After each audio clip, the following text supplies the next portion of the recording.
जो भारत का राष्ट्रगान है जिसको अंग्रेजी में नेशनल एंथम कहते हैं, जिसे भारत के प्रथम नोबेल पुरस्कार विजेता जिन्हें साहित्य के क्षेत्र में 1913 में पहली बार नोबेल पुरस्कार से सम्मानित किया गया था, Rabindranath Tagore.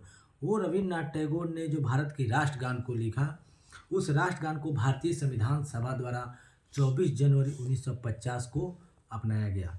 The national anthem was adopted by the constitution of India on 24 जनवरी 1950। 24 जनवरी 1950 को अपना लिया गया।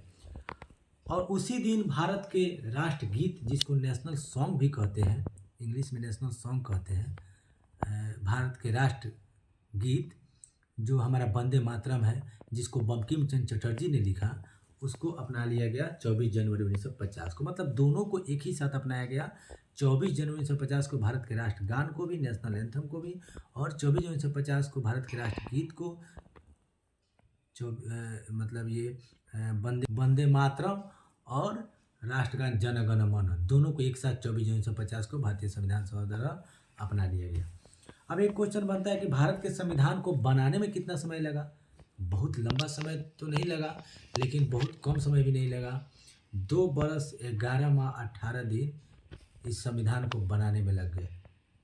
जो भारत के संविधान जो है वो विश्व का सबसे अनोखा, सबसे बड़ा लिखित संविधान है। इस देश को संविधान के बनाने के लिए बहुत सारे देश के और इस देश के संविधान को बनाने में बहुत सारे देश के संविधानों का बहुत सारी चीज़ों को लिया गया और एक बहुत बृहद संविधान, एक सम्मिश्रण तैयार किया गया।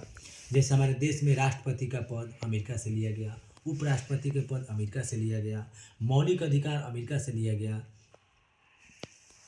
एक नीति निदेशक थे जिसको हम लोग डायरेक्टिव प्रिंसिपल ऑफ स्टेट बोलते हैं, यह आयरलैंड के संविधान से, आयरिश कॉन्स्टिट्यूशन से लिया गया। तो इस तरह बहुत ही भिन्न भिन्न देशों के संविधान से बहुत सारी चीज़ों के मौलिक कर्तव्य रूस के संविधान से लिया गया।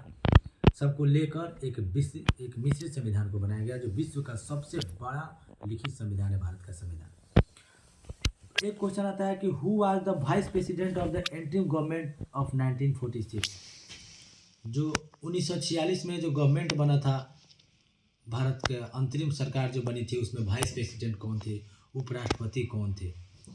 तो ये क्वेश्चन जो है उपराष्ट्रपति जवाहरलाल नेहरू बने थे।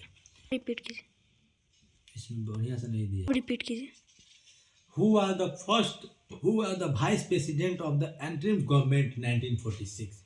जो अंतरिम सरकार बना 1946 में, उस समय जो वाइस प्रेसिडेंट किनको बनाया गया, तो वो जवाहरलाल नेहरू को बनाया गया था। In which of the following articles there is provision of right to equality.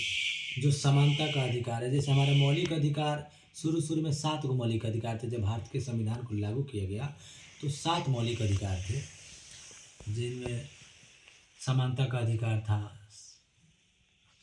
समता का अधिकार था, शोषण के विरुद्ध अधिकार था, धार्मिक स्वतंत्रता का अधिकार था, संवैधानिक उपचारों का अधिकार था, संस्कृति और शिक्षा का अधिकार था, और संपत्ति का अधिकार था। लेकिन 44वां संविधान संशोधन 1978 के द्वारा संपत्ति को अधिकार को मौलिक अधिकार की श्रेणी से हटा दिया गया और उसे कानूनी अधिकार का दर्जा दिया गया कि आप संपत्ति रख सकते हैं, आप धन को इकट्ठा कर सकते हैं, लेकिन उसका जो एक मापदंड है, उस मापदंड के अनुसार आपको भारत सरकार को टैक्स देना पड़ेगा। और 42वां संविधान संशोधन जो भारत के संविधान में किया गया, जिसको mini constitution of India Bharat का कहा जाता है, उसके तहत जो है बहुत बड़े चेंजिंग किए गए। इंदिरा गांधी की सरकार थी उस समय, और बहुत सारी चीज़ों में बदलाव किया गया। उस समय संविधान के प्रस्तावना में भी आपको धर्मनिरपेक्ष, पंथ निरपेक्ष और एकता और अखंडता सबको जोड़ा गया। एक मौलिक कर्तव्य जो है, मौलिक कर्तव्य को जोड़ा गया, मौलिक कर्तव्य को लाया गया। सरदार स्वर्ण सिंह समिति के सिफारिश पर जो है मौलिक कर्तव्य को जोड़ा गया भारतीय संविधान में। वर्तमान में 11 मौलिक कर्तव्य हैं। इस तरह से बहुत सारे चेंजिंग किए गए, इसलिए इसको मिनी कॉन्स्टिट्यूशन कहा जाता है। आगे के वीडियो में हम आपको और विस्तार से बताएंगे।